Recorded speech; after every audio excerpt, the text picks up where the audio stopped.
uses and composite materials. The alloys which are formed by the metals.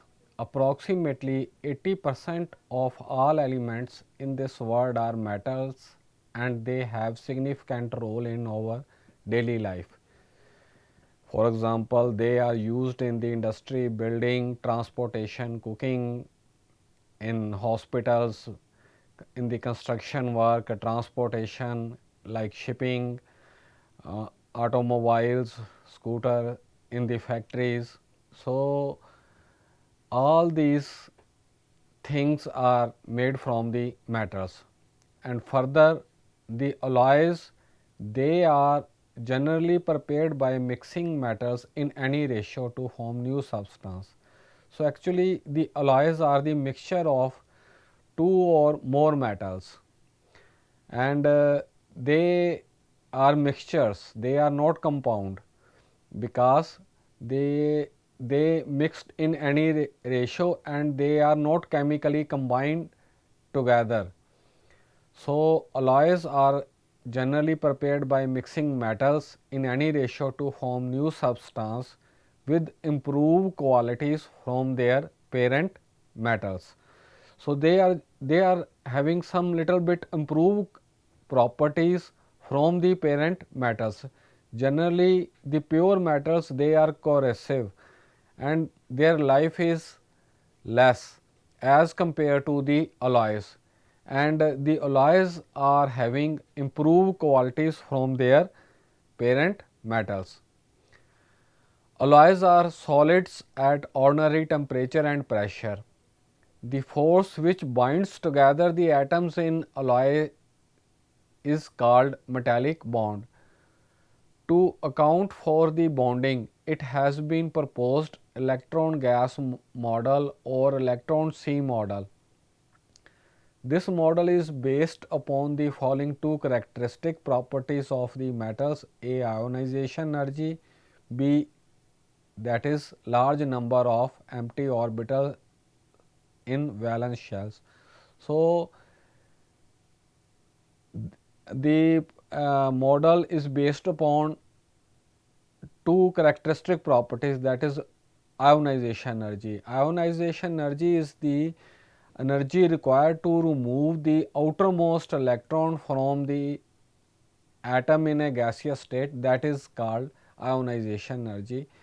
And there are empty d orbitals are generally present in the metals.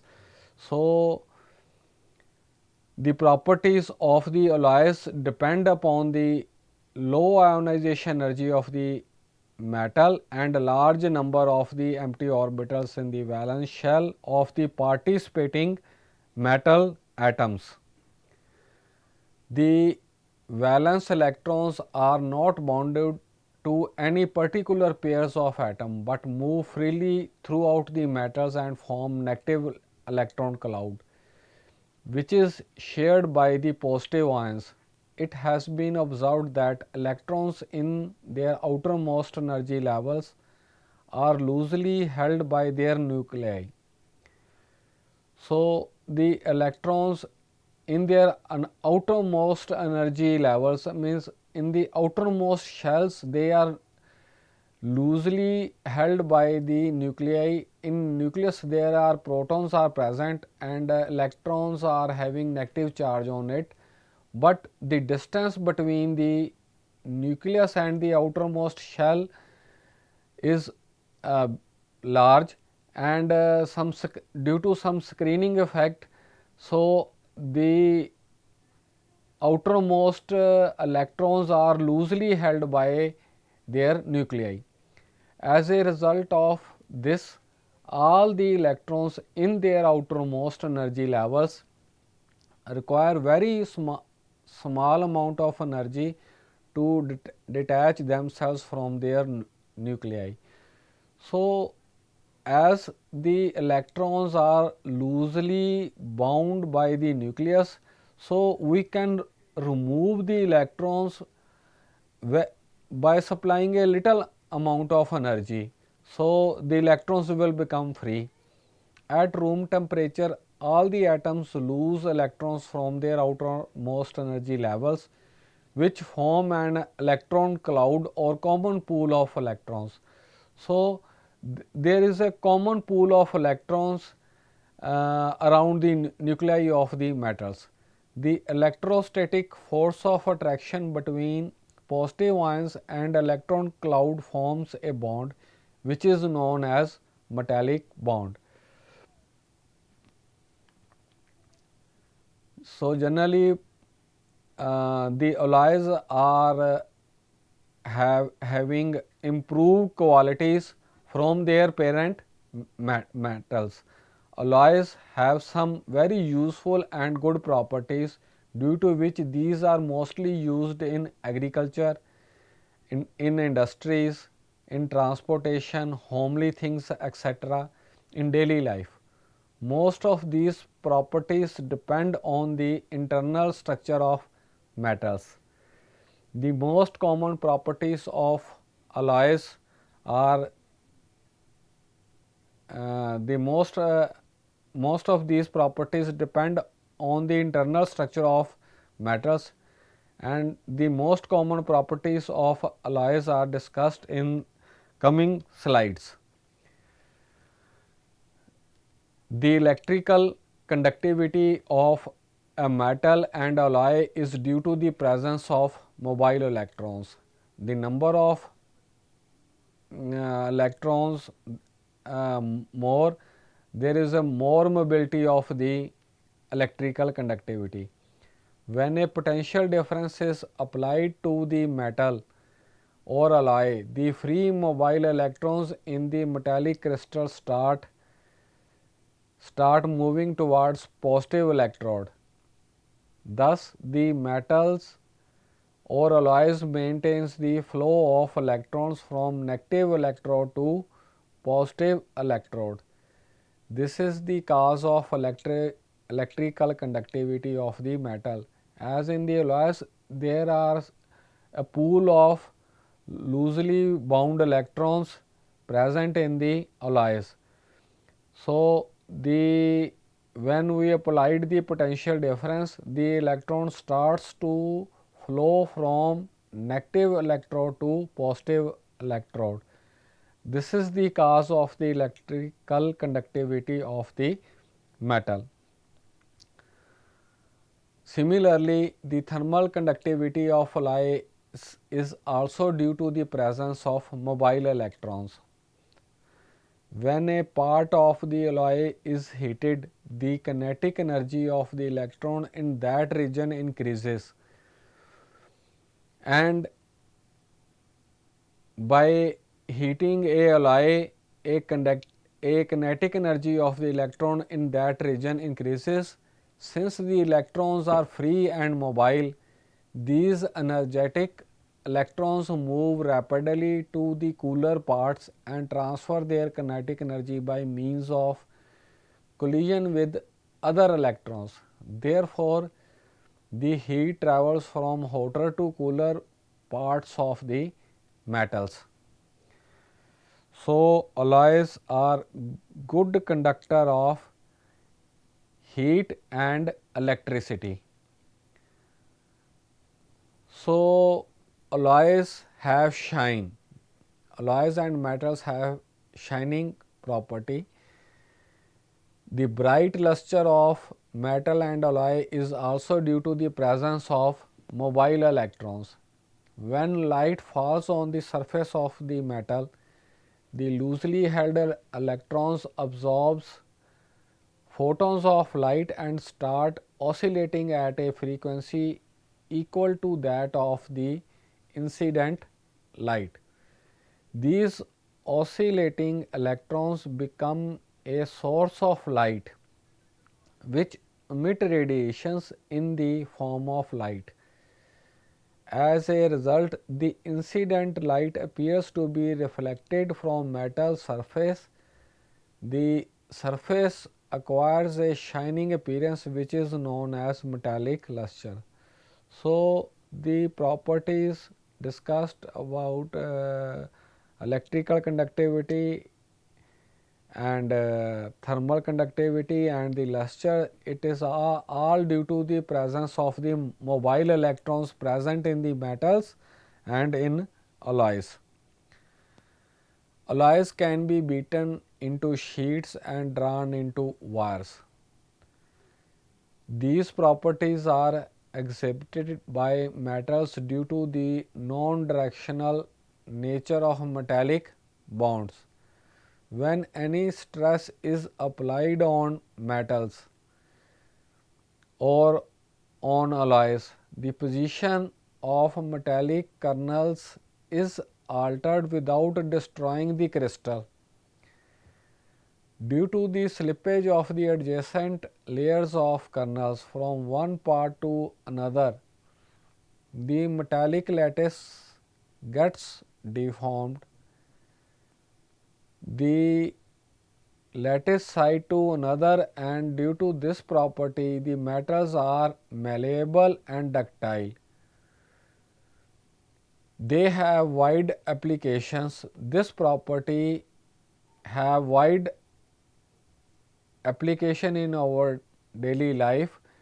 So we can get the sheets and we can get the wires, and this further are used in construction work, in industry, in transportation, or in hospitals or in buildings. So the property of alloys to beaten into sheets and drawn into wires have wide applicability. Alloys have high tensile strength. In other words, metal can resist stretching without breaking. It is due to the presence of strong electrostatic forces of attraction between the positively charged kernels and the mobile electrons surrounding them. So alloys have high tensile strength, and they can resist stretching without breaking. So it is due to the presence of strong electrostatic forces of attraction between the positively charged kernels and the mobile electrons surrounding them. Metals and alloys are generally hard. The hardness is due to the strength of the metallic bond. In general, the strength of the metallic bond depends upon the following two factors: the number of valence electrons. Greater the number of valence electrons for delocalization, stronger is the metallic bond. So number of valence electrons which are present in the outermost shell of the metal or the alloy or in the participating metals. So if the number of valence electrons are more, stronger is the metallic bond. And second factor is the size of the kernel. The smaller the size of the kernel of the metal atom, that is also known as nuclei, greater is the attraction for the delocalized electrons, and consequently stronger is the metallic bond. So the hardness depends upon the number of valence electrons present in the alloys of the metals, participating metals, and another is the size of the kernel. Smaller is the size of the kernel, and there is a strongest is the metallic bond, and this also makes the alloy harder. So another property of the alloys and metals are opacity. Metals and alloys are opaque to the light. The light cannot pass through them. This is due to the presence of free electrons in metals which absorb light energy. the free electrons present in the metals or alloys, they absorb the energy, so light cannot be passed through the metals. So, generally the metals are obtained from the ores, and first we have to purify the ores, and how to get the metals from the ore, that is known as metallurgy. So, there are some different steps, the different types of metallurgy present, and from metallurgy we get the metals from the ore. So, pyrometallurgy is the process of extraction of metal from its concentrated ore by heating it to high temperature. So, alloys are formed from the metals, and metals are formed by pyrometallurgy by heating the metal from its concentrated ore at high temperature. At high temperature, the ore is generally converted into metal oxide, which is then reduced by smelting to crude metal, and further the crude metal, which is little bit impure metal having some impurities, that crude metal is subjected to refining to get pure metal. For example, zinc, iron, etc. are extracted from their ores by pyrometallurgy. Electrometallurgy is the process of extraction of metal from its concentrated ore by passing electric current through the solution of the ore or through the ore in the molten state. Generally, aluminum is extracted from its ore bauxite by electrometallurgy. The ore of the aluminum is bauxite. The pure bauxite is put into the large vessel, and a large vessel which is having carbon in lining, and negative charge is given to the carbon lining to the base of the vessel, and some electrodes of carbon rod are given the positive charge, and when electricity is passed through the whole solution, the crude form of aluminum is obtained at the bottom of the vessel, and the reduction is done by passing electricity, and the process of getting the metal by passing the electricity is known as electrometallurgy. Hydrometallurgy is the process of extraction of metal from its concentrated ore by dissolving the ore in a suitable solvent, filtering the solution, and then precipitating the metal by adding suitable substance. For example, copper is extracted from its low grade ore like malachite or azurite by hydrometallurgy. The extraction of metal from its ore involves the individual process which depend upon the nature, its physical and chemical properties. As the metals differ in their physical and chemical properties, they have different methods of extraction. So, aluminum is obtained by electrometallurgy, or copper and iron, it is obtained by pyrometallurgy. So, as the metal differ in their physical and chemical properties, so they have different methods of extraction. So, The following steps are generally involved in the extraction of metal from its ore. So, first step is crushing of ore, in which the ore is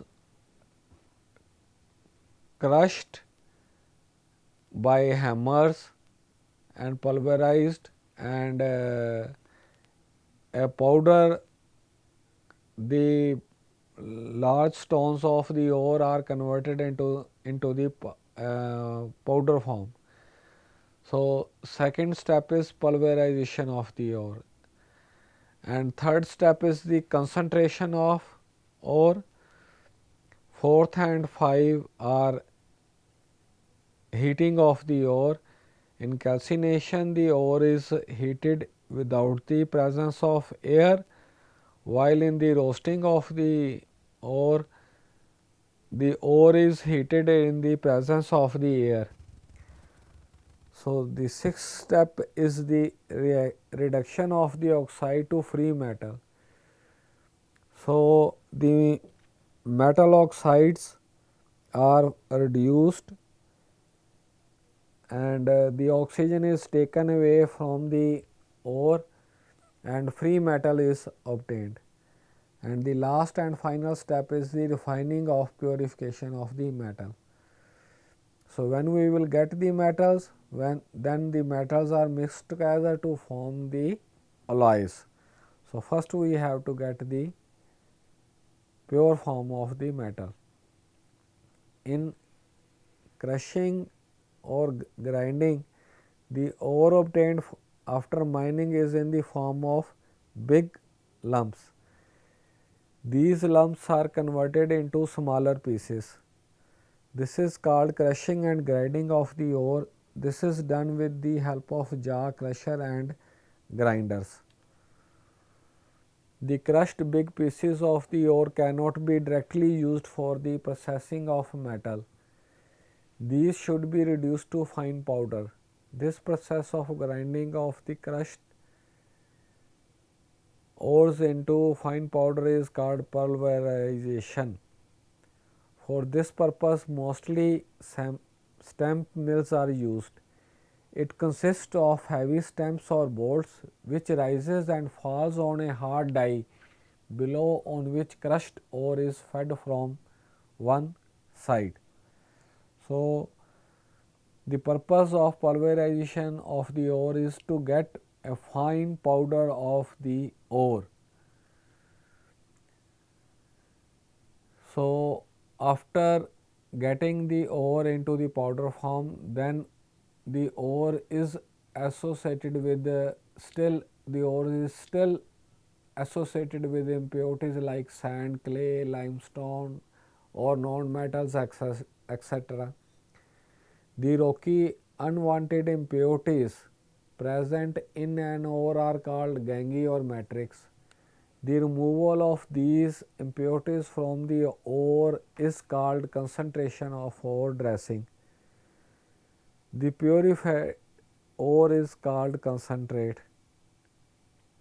The process of concentration of the ore is carried out as follows. First is hand picking, second is washing, fourth flotation process, fourth magnetic separation, fifth leaching. So, it all depends upon the metals which we are going to extract from the ore.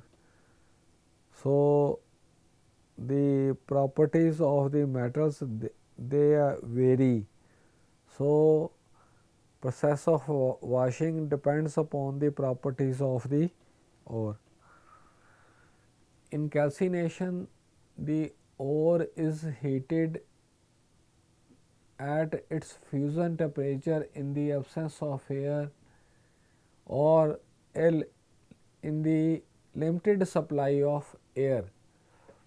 Generally, non-sulfide ores are subjected to calcination. This process removes the volatile impurities from the ore. The volatile impurities are sulfur, carbon or nitrogen. So, all react with oxygen to form the gases which escape to the atmosphere. So, calcination also removes the moisture from hydroxide and hydrates and from the carbonates. There are few examples of where calcination is done. In the case of zinc carbonate, the carbon dioxide is formed and we will get the zinc oxide, while in the case of bauxite, moisture is removed by calcination.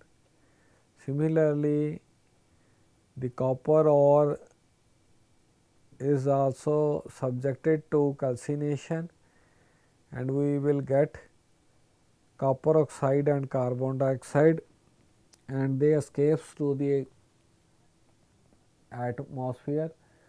So, calcination is heating of the ore in a big furnace without the presence of the air, while heating of the ore in the presence of the air is known as roasting. The ore is heated strongly below its fusion temperature in the presence of excess air to convert it to its oxide. This process forms the metal oxide. The ore is normally a sulphide and is heated to a temperature below its melting point. This process dries the ore, drives out the volatile impurities, for example, sulfur, phosphorus, arsenic, carbon, etc. So, this sulfur, phosphorus, arsenic and carbon, they all react with the oxygens and forms the sulfur dioxide or phosphorus pentoxide or uh, phosphorus pentoxide or the carbon dioxide, and they all escapes into the atmosphere. So, all known metallic substances converts into the oxides and they escapes into the atmosphere, and generally the metal present it converts into the oxide. During roasting we will get the pure form of the ore in oxide form. So, after getting the metal oxide, the further step is the reduction of the oxide to the free metal. The calcined or roasted ore is further treated for its reduction to the free metal. This may be done by any of the following methods: by smelting, reduction by hydrogen, reduction with carbon monoxide, reduction by highly electropositive metals, reduction by electrolysis or amalgamation. In smelting, some flux is added to the ore and the ore is subjected to heat and a series of exothermic reaction occurs and we will get the molten metal at the bottom of the furnace. In some reduction we have to remove the oxygen from the metal oxide. So, this is also can be achieved by hydrogen. So, hydrogen removes the oxygen from the metal oxide.